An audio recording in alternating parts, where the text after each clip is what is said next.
mengucap syukur Tuhan, segala kebaikan, kemurahan Tuhan yang begitu luar biasa dalam kehidupan kami. Tiba saatnya Tuhan kami akan merenungkan setiap firman-Mu Tuhan. Berkati kami semua Tuhan, supaya kami bisa mengerti bahkan memahami setiap isi firman-Mu Tuhan. Berkati juga hamba-Mu yang akan menyampaikan isi hati-Mu Tuhan. Hamba-Mu terbatas Tuhan, tapi kuasa Roh Kudus-Mu tidak pernah terbatas dalam setiap kehidupan kami. Ajar kami Tuhan untuk bisa memahami, mengerti firman-Mu dengan baik dan sederhana. Dalam nama Tuhan Yesus kami siap mendengarkan firman-Mu. Haleluya. Amin. Silakan duduk Bapak Ibu. Ya, salam Bapak Ibu. Salam. Sekali lagi salam. Salam. Ada sukacita? Haleluya. Amin. Amin. Ya, puji nama Tuhan ya. Saya dikasih kesempatan yang pertama sekali di berangkal ini untuk menyampaikan firman Tuhan gitu ya. Dan jujur ya saya agak gimana gitu ya. Ya, tetapi pada pagi hari ini kita mau belajar bersama-sama, Bapak Ibu juga belajar, saya juga belajar mengenai sebuah tekanan. Nah, pertanyaannya, apakah selama kita hidup, kita pernah nggak mengalami yang namanya tekanan? Ya, saya percaya dan yakin kita semua di sini yang hadir di sini pasti pernah mengalami yang namanya tekanan. Bapak Ibu pernah mengalami, saya juga mengalami gitu ya. Nah, pada kesempatan kali ini kita akan bersama-sama belajar dari sebuah tokoh yang menurut saya ini favorit saya gitu ya, dari sebuah tokoh nabi besar gitu di dalam Perjanjian Lama yang bernama Nabi Elia gitu ya. Nah, sebelum kita masuk lebih lanjut, saya akan bercerita sedikit mengenai seorang Nabi Elia ini gitu ya. Nah, Nabi Elia ini seorang nabi besar yang dipanggil oleh Allah khusus untuk menyampaikan firman-firmannya atau perintah-perintah ilahinya yang nggak semua orang bisa mengerti bahkan memahami apa yang disampaikan Tuhan. Makanya Tuhan mengutus nabi untuk menyampaikan pesannya melalui Nabi Elia ini gitu ya. Nah, alasannya mengapa harus Nabi Elia yang dipilih Tuhan gitu ya. Pasti bertanya, kenapa nggak yang lain gitu? Kenapa Nabi Elia itu? Ternyata Bapak Ibu, bahwa Allah itu tidak pernah salah memilih gitu. Sekali dia memilih itu pasti orangnya gitu ya. Kalau kita melihat dari latar belakang, Elia ini adalah seorang sosok yang berani gitu, tegas gitu ya dalam menyampaikan firman Tuhan. Dia itu tidak pernah takut gitu. Meskipun di depannya itu bahaya gitu, meskipun musuh di depannya itu tetap menyampaikan isi firman Tuhan gitu ya. Nah, pada kesempatan kali ini mari kita bersama-sama membuka Alkitab kita di dalam Perjanjian Lama 1 Raja-Raja pasal yang ke-19 ayat yang ke-1 sampai yang ke-4. 1 Raja-Raja pasalnya yang ke-19 ayat yang pertama sampai ayatnya yang ke-4. Yang sudah ketemu katakan amin. Amin. Nah, kita akan membacakannya secara bersama-sama ya. 1, 2, 3. Ketika Ahab memberitahukan kepada Izabel segala yang dilakukan Elia dan perihal Elia membunuh sebuah nabi itu dengan pedang, maka Izabel menyuruh seorang suruhan mengatakan kepada Elia, beginilah kiranya para Allah menghukum aku, bahkan lebih lagi daripada itu, jika besok kira-kira pada waktu ini aku tidak membunuh nyawamu sama seperti nyawa salah seorang dari mereka, maka takutlah ia, lalu bangkit dan pergi menyelamatkan nyawanya. Dan setelah sampai ke Berseba yang menegakkan kujangnya di sana, tetapi ia sendiri masuk ke padang gurun seharian perjalanan jauhnya, lalu duduk di bawah sebuah pohon ara. Kemudian ia ingin mati, katanya, cukuplah itu sekarang ya Tuhan, ambillah nyawaku, sebab aku ini tidak lebih baik daripada nenek moyangku. Amin. Puji nama Tuhan. Kita telah membaca firman Tuhan yang begitu singkat tapi maknanya sangat luar biasa gitu ya.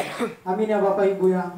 Nah, kita akan belajar bersama-sama bahwa seorang nabi juga pernah merasakan yang namanya tekanan gitu ya. Apalagi saya di depan ini juga merasakan tekanan gitu ya. Saya melihat Bapak Ibu, kalau melihat saya itu saya kayak kena itu tekanan gitu. Saya merasa, oh ini saya salah ngomong atau gimana ini gitu. Saya lihat di sini, wah, kayak merasa tekanan gitu. Tetapi kita akan belajar bersama-sama mengenai Nabi Elia ini, di mana dia diutus Allah gitu ya. Ketika dia diutus Allah, dia merasa yang namanya tekanan gitu ya. Nah, kita harus tahu dulu bahwa dari mana sih munculnya tekanan ini gitu ya. Akarnya dari mana gitu ya. Kita akan melihat bahwa akar dari tekanan itu adalah banyaknya tuntutan gitu ya. Kita banyak tuntutan, dari sini kita dituntun, dari sana kita dituntun. Contohnya, kita sebagai orang tua di sini pasti banyak tuntutan gitu ya. Orang tua banyak tuntutan dari anak, anak dari orang tua, belum lagi yang lainnya gitu. Dan begitupun saya di sini gitu ya. Saya sebagai mahasiswa banyak tuntutan saya gitu ya. Saya harus jauh dari orang tua gitu ya. Kayak membuat tekanan gitu ya, kalau kita nggak percaya Tuhan gitu ya. Tetapi kita harus belajar dari Nabi Elia ini gitu ya. Mengapa dia juga bisa merasakan tekanan itu? Karena yang pertama, dia harus jadi nabi dan tentaranya Tuhan, di mana Elia ini harus menghadapi 450 nabi Baal gitu ya. Bayangkan gitu ya, 450 nabi Baal, dia harus melawan itu semua gitu ya, dengan dirinya sendiri gitu ya. Kalau kita melihat dari kacamata kita, dari sudut pandang kita, itu mustahil gitu ya, 450 nabi Baal gitu ya.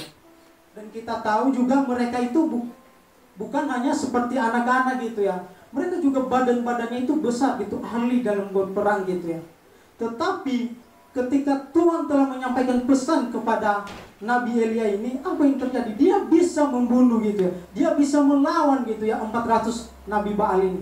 Dari sinilah akar permasalahan, dari tekanan inilah Nabi Elia ini mendapat tekanan yang begitu keras dalam hidupnya gitu. Ketika dia setelah membunuh Nabi Baal di Gunung Karmel gitu ya. Mulai dari situ dia merasakan tekanan gitu ya. Terus yang kedua itu, dia juga harus membawa pedang dalam melawan musuh gitu ya. Gak mungkin Nabi Elia ini datang sendirian tanpa membawa perlengkapan gitu ya. Dia punya pedang juga untuk bisa melawan musuh gitu. Dan terus dia juga manusia biasa gitu ya. Tidak terlepas gitu ya. Kalau kita melihat, dia juga manusia biasa gitu ya. Kok bisa gitu ya, kok bisa dia tertekan gitu. Karena dia manusia biasa seperti kita gitu. Gak lebih dari kita, cuman dia dipilih oleh Tuhan dan dipanggil oleh Tuhan gitu ya, untuk memberitakan firman-Nya gitu ya. Nah, tapi sayangnya gitu ya, Elia ini salah memandang perspektifnya itu kepada Tuhan gitu ya. Ketika dia mengalami banyak tekanan, ketika dia diombak-ambing dengan banyaknya masalah itu, dia tidak mulai bisa mengolah tekanan itu dengan baik, sehingga batinnya itu tersiksa, sehingga ia mengatakan, lebih baik aku mati Tuhan. Di dalam pasalnya yang keempat itu dikatakan, cukuplah itu sekarang ya Tuhan, ambil nyawaku, sebab aku ini tidak lebih baik daripada nenek moyangku. Dia merasa tertekan ya. Dia lebih bilang itu, lebih baik ambil saja nyawaku Tuhan, daripada saya dikejar-kejar seperti ini, merasakan tekanan seperti ini. Dan tak terlepas juga, ketika kita dalam kehidupan kita juga mempunyai tekanan gitu ya. Baik itu tekanan dari luar, dari dalam, itu bisa mempengaruhi pola pikiran kita. Kadang, kalau kita tidak bisa mengatasi tekanan ini, kita bisa meledak gitu ya. Kalau sedikit bercerita, di tempat saya ada seorang keluarga gitu ya, seorang keluarga yang keluarganya itu kalau kita lihat ya harmonis gitu, baik-baik saja gitu. Tapi kita tidak tahu di dalamnya bahwa anaknya sendiri, anaknya yang pertama itu, dari hasil yang dia dapat, dari uang yang dia dapat itu hasil curian gitu. Ayahnya nggak tahu selama ini gitu.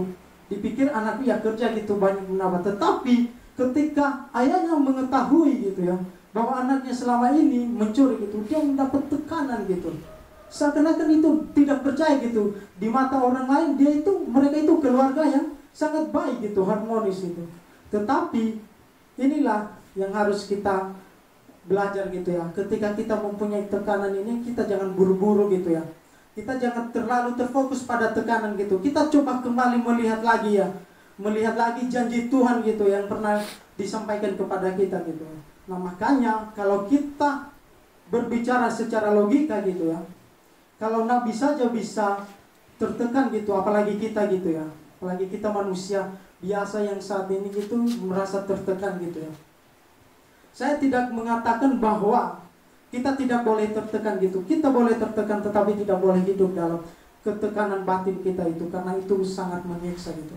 Nah, pada hari ini kita akan belajar bersama-sama apa penyebabnya Elia ini merasa tertekan gitu ya.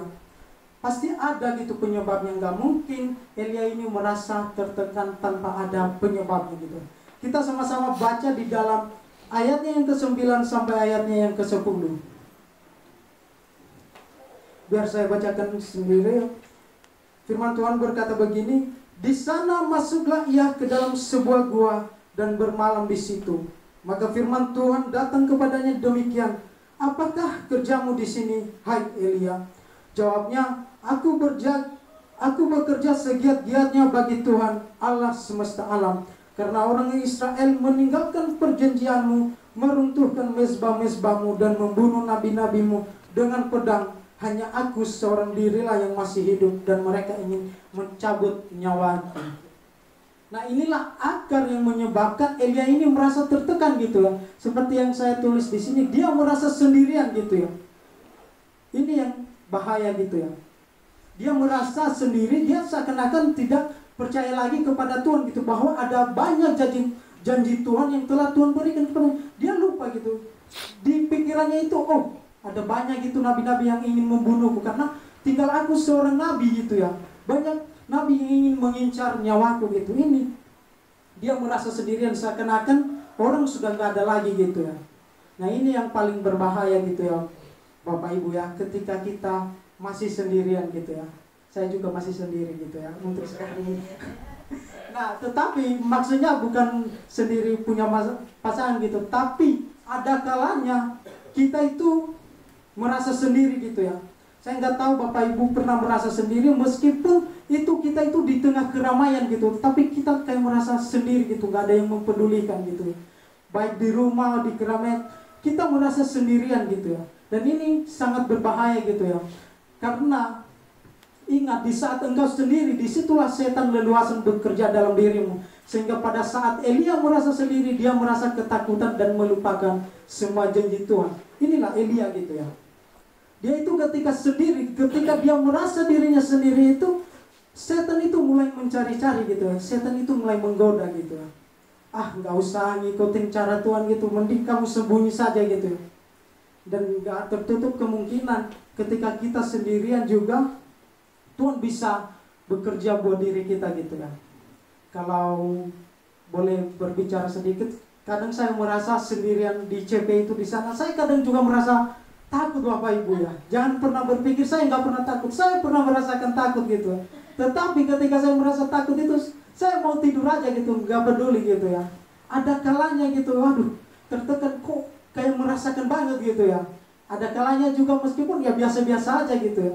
Itu kadang aku bingung gitu, kok bisa gitu, kadang takut, kadang biasa-biasa aja gitu ya. Nah, itulah saya sebagai manusia biasa gitu ya Bapak Ibu ya. Bisa merasakan ketakutan juga ya. Jangan merasa selama ini oh asli di CP nggak pernah takut gitu. Pernah takut Bapak Ibu ya. Oke ya. Nah di sini Elia itu merasa sendiri gitu ya. Dia bersembunyi. Dia seakan-akan sudah tidak ada lagi harapan gitu ya. Ketakutan gitu. Bayangkan gitu ya. Ketika banyak orang mengincar nyawanya gitu ya. Itu pasti ketakutan gitu ya. Dia melupakan janji Tuhan ketika dia bisa membantai 450 Nabi Baal itu. Dia melupakan itu. Dia mulai takut gitu ketika dia sudah membunuh 450 Nabi Baal itu. Dia merasa ketakutan. Ya Tuhan, yang menjadi persoalannya gitu Nabi Elia ini. Mengapa dia ketika sudah namanya terangkat gitu, banyak dikenal gitu ya, karena ketegasannya itu dalam membunuh Nabi Baal itu, dia merasa tertekan gitu, banyak orang yang mengincar nyawanya gitu. Nah makanya ketika kita merasa tertekan, merasa kita sendirian, kita kembali lagi mengingat janji Tuhan gitu ya. Kita kembali lagi berserah kepada Tuhan gitu. Tuhan tidak pernah terlambat gitu ya. Ketika engkau dalam situasi sekarang ini seakan-akan, oh Tuhan, kok kayak gak ada jalan gitu. Aku sudah berdoa Tuhan, tiap hari penyembahan Tuhan, kok kayak seakan-akan gak ada jawaban gitu ya. Kayak membuat iman kita itu menjadi ragu gitu. Benar gak sih Tuhan itu ada gitu ya? Benar gak sih Tuhan itu mendengar setiap doa saya gitu, mendengar setiap keluhan saya gitu? Benar gak sih? Kita pasti berpikir seperti itu gitu. Tetapi saya mau katakan kepada Bapak Ibu bahwa Tuhan itu tidak panjang tangan untuk bisa mendengarkan setiap pergumulan kita gitu, dan pendengarannya juga setiap keluhan kita dia pasti dengar gitu. Tetapi kita tinggal tunggu aja gitu kapan waktunya Tuhan gitu. Jangan apa yang kita mau gitu, tetapi apa yang Tuhan mau gitu. Terus yang kedua gitu ya, apa yang menyebabkan Nabi Elia ini merasa tertekan gitu? Di dalam ayat yang ke-10 di situ dikatakan dia takut gitu, dia takut gagal gitu. Saya coba bacakan sekali lagi ayat yang ke-10. Jawabnya, aku bekerja segiat-giatnya bagi Tuhan Allah semesta alam, karena orang Israel meninggalkan perjanjianmu, meruntuhkan mezbah-mezbahmu, dan membunuh nabi-nabimu dengan pedang. Hanya aku seorang dirilah yang masih hidup, dan mereka ingin mencabut nyawa. Nah inilah faktor kedua yang menyebabkan Elia merasa tertekan, yaitu dia takut gitu ya. Dia berkata kepada Tuhan, aku telah bekerja segiat-giatnya kepadamu Tuhan, tapi mengapa orang Israel ini masih mengincar nyawaku gitu. Dia kayak menuntut sesuatu kepada Tuhan gitu. Kenapa Tuhan? Aku sudah bekerja buat engkau gitu. Saya sudah rajin kayak gini Tuhan. Tetapi kenapa engkau masih membiarkan bangsa Israel ini mengincar nyawaku Tuhan? Apa salahku gitu? Ini yang sering terjadi dalam setiap kehidupan kita gitu ya. Kita seakan-akan menyalahkan Tuhan. Ketika kita meminta A, Tuhan ngasihnya B. Kita seakan, oh Tuhan, kok ngasihnya yang ini? Saya mau ini Tuhan, saya mau roti Tuhan, tapi kok dikasih batu gitu contohnya. Nah inilah yang membuat Elia ini merasa tertekan. Dia itu takut gagal gitu ya. Dia takut gagal dalam mengambil sebuah keputusan gitu ya. Kalau mengenai keputusan ini, kalau kita berbicara mengenai sebuah keputusan ini, memang tidak mudah ya Bapak Ibu. Sangat susah gitu ya. Sangat sulit kalau menurut saya sendiri gitu. Makanya Nabi Elia ini juga takut gagal gitu dalam mengambil sebuah keputusan gitu. Bayangkan aja gitu ya, kalau anak muda sekarang gitu, anak muda gitu ya, kalau lagi jalan berdua gitu, ditanya mau kemana, terserah gitu ya. Mau makan apa, terserah gitu ya. Kayak sulit sekali mengambil keputusan gitu ya. Padahal hal sederhana gitu ya. Ketika mau jalan-jalan kemana gitu, kita mau jalan-jalan kemana, terserah. Sudah sampai, saya nggak mau di sini gitu ya.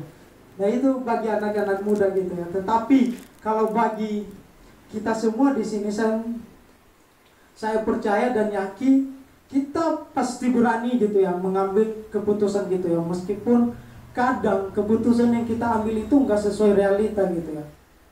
Kita harus percaya bahwa di atas keputusan kita itu masih ada Tuhan gitu ya. Jangan percaya sepenuhnya kepada keputusan kita, kepada apa yang sudah kita ambil itu sepenuhnya akan terjadi gitu. Kita harus tahu di atas keputusan masih ada Tuhan gitu ya. Keputusan tidak lebih tinggi dari Tuhan gitu ya. Makanya ketika kita mengambil keputusan, kita harus melibatkan Tuhan gitu ya. Jangan mengambil keputusan dengan kekuatanmu sendiri, dengan pikiran kita sendiri gitu. Oh ini menurut saya begini benar, menurutnya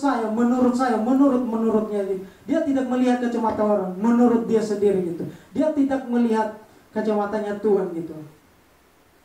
Ini yang sering terjadi. Makanya Nabi Elia itu merasa tertekan batinnya gitu. Dalam mengambil keputusan dia takut gagal gitu. Jangan-jangan ketika saya mengambil ini, orang Israel malah membunuh aku gitu.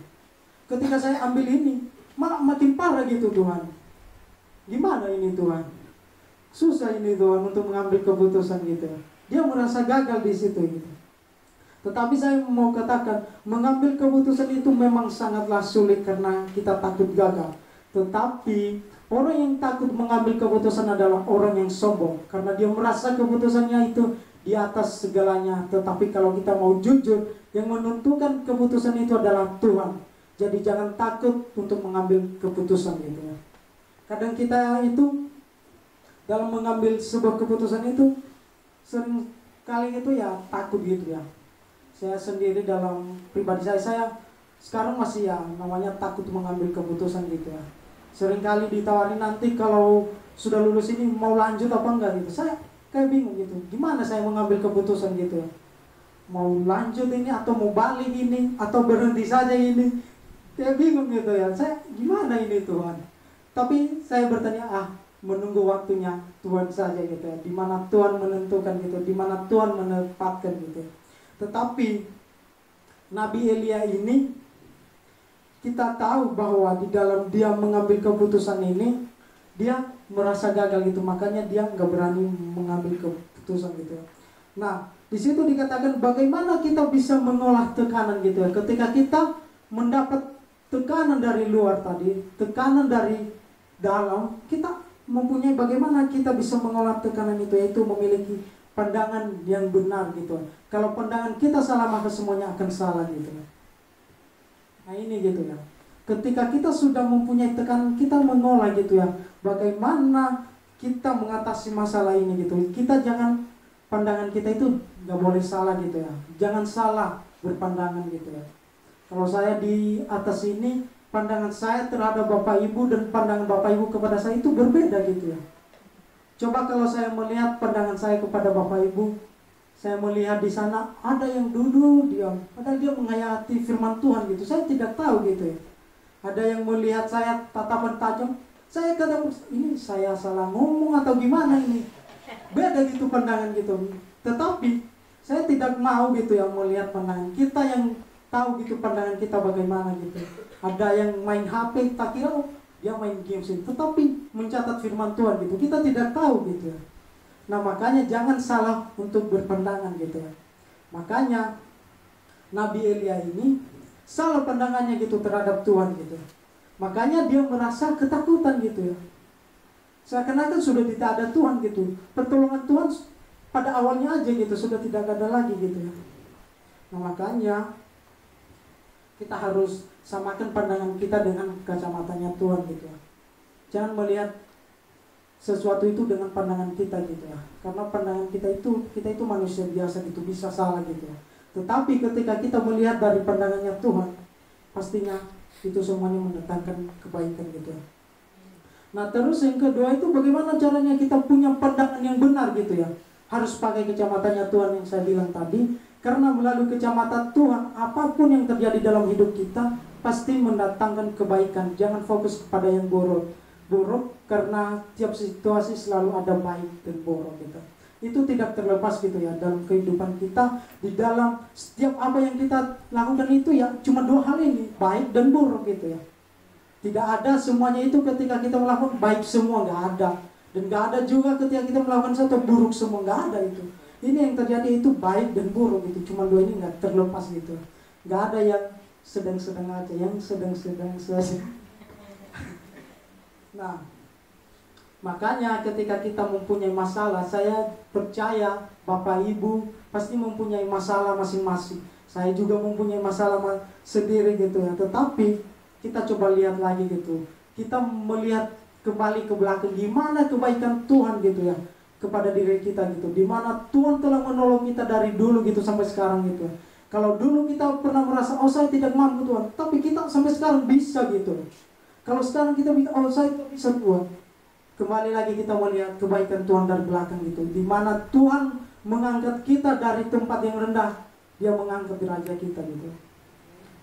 Kalau mau cerita sedikit gitu ya, saya juga dulu itu ya memang gak pernah ada niat untuk kuliah gitu ya. Susah sekali bagiku untuk kuliah gitu. Males dengan tugas-tugas gitu. Banyak beban gitu. Di pikiranku itu ya saya mau kerja banyak uang ya sukses gitu ya. Itulah. Tetapi cara pandangan saya itu terubahkan gitu ya. Ketika saya melihat teman saya yang begitu hancur-hancuran gitu ya, kayak gak ada masa depan gitu ya. Dia lulus bisa jadi tentara gitu. Saya kaget, orang yang gak karu-karuan dulu gitu, yang gak jelas masa depannya itu, kok dia bisa jadi tentara Tuhan. Kok ada yang jadi polisi Tuhan. Saya kayak, ngapain aja masa saya harus berfokus di sini saja gitu ya. Saya mencoba gitu ya, melamar juga gitu ya. Tapi akhirnya saya gagal gitu ya. Saya mencoba melamar untuk jadi tentara, ternyata Tuhan membawa saya tentaranya di sini gitu, bukan tentara Indonesia gitu. Makanya saya berkata, Tuhan luar biasa gitu. Saya berkata saya mau jadi tentara Indonesia, tapi Tuhan mau saya jadi tentaranya gitu. Makanya saya bersyukur sekali gitu ya, lebih dari apa yang saya mau gitu ya. Nah, terus yang berikutnya, mempunyai pandangan yang benar. Elia fokus pada dirinya sendiri sehingga dia lupa sama kebaikan Tuhan. Dia merasa sendirian, tetapi Tuhan telah menyediakan semuanya bagi Elia. Mari kita baca bersama-sama di dalam ayatnya yang ke-18. Di situ dikatakan, tetapi aku akan meninggalkan 7.000 orang Israel, yakni semua orang yang tidak sujud menyembah Baal dan yang mulutnya tidak mencium dia. Nah ini, apa dikatakan di situ Bapak Ibu? Aku akan meninggalkan 7.000 orang Israel, yakni semua orang yang tidak sujud menyembah Baal. Tapi kalau kita melihat di dalam ayatnya yang ke-10 tadi, apa yang dikatakan? Aku sendirian Tuhan. Sudah gak ada lagi orang gitu. Tetapi kenapa di ayat 18 ini Tuhan berkata 7.000 orang gitu ya, kutinggalkan buat engkau gitu. Ini dia melihat itu, kacamatanya itu, tidak ada lagi orang Tuhan. Tetapi janji Tuhan itu telah menyediakan segalanya buat dia gitu ya. Makanya dikatakan di situ, aku akan meninggalkan 7.000 orang Israel bagimu gitu. Enggak sedikit gitu ya.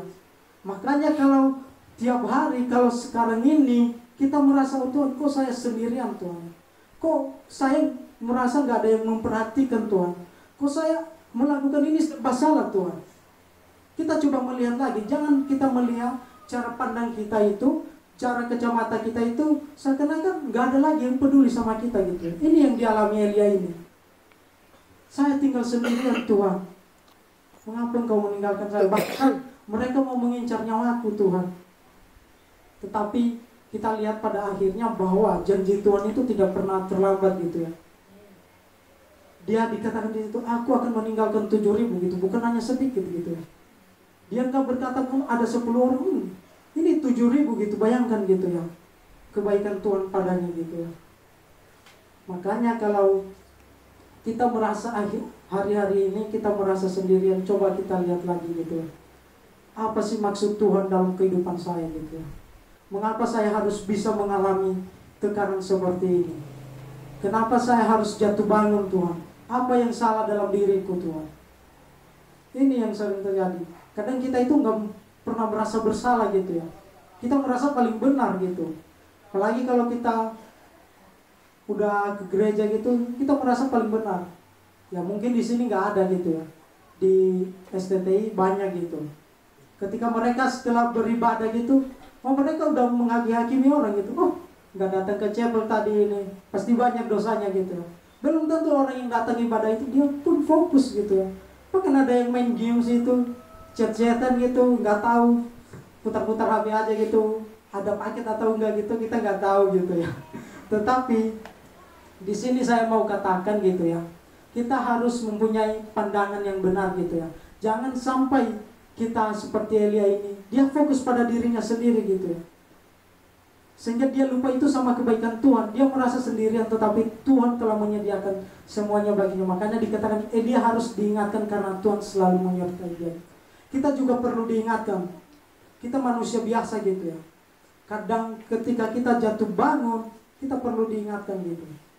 Jangan ketika kita sudah terjerumus ke dalam dosa gak ada yang mengingatkan gitu. Kita butuh seorang penolong, kita butuh seorang yang mengingatkan kita gitu. Kita butuh Roh Kudus gitu untuk sedang mengingatkan kita gitu. Makanya saya mau katakan gitu, jangan pernah fokus pada dirimu sendiri gitu. Ingat masih ada Tuhan gitu. Kalau kamu hari-hari ini, kalau kita hari-hari ini merasa sendirian, merasa tidak mampu, coba kita melihat kebaikan Tuhan. Kita coba melihat gitu, betapa Tuhan itu baik di dalam setiap kehidupan kita yang masih kita percaya sampai sekarang gitu ya. Nah mungkin ya tidak terlalu panjang-panjang yang mungkin saya sampaikan gitu ya.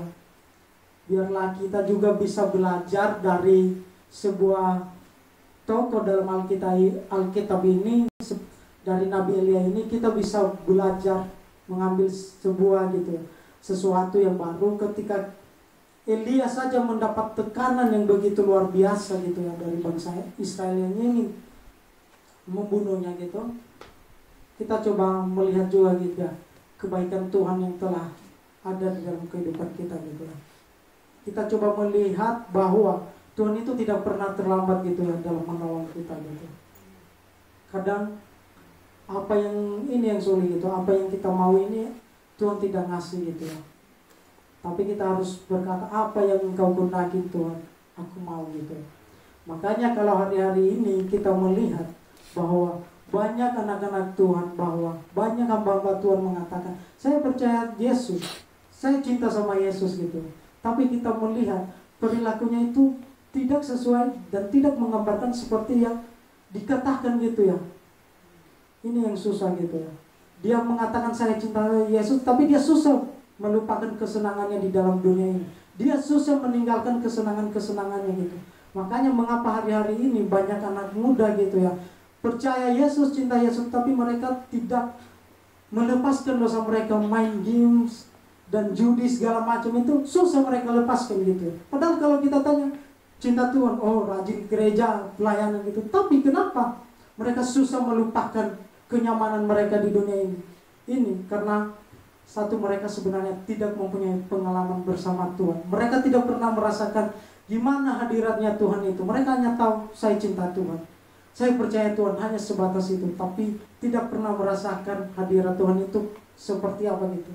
Karena orang yang mencintai Tuhan, merasakan kehadiran Tuhan itu seberapa besar gitu ya, kenyamanannya di dunia ini pasti dia tinggalkan untuk Tuhan gitu. Puji nama Tuhan. Mungkin itu saja yang bisa saya sampaikan.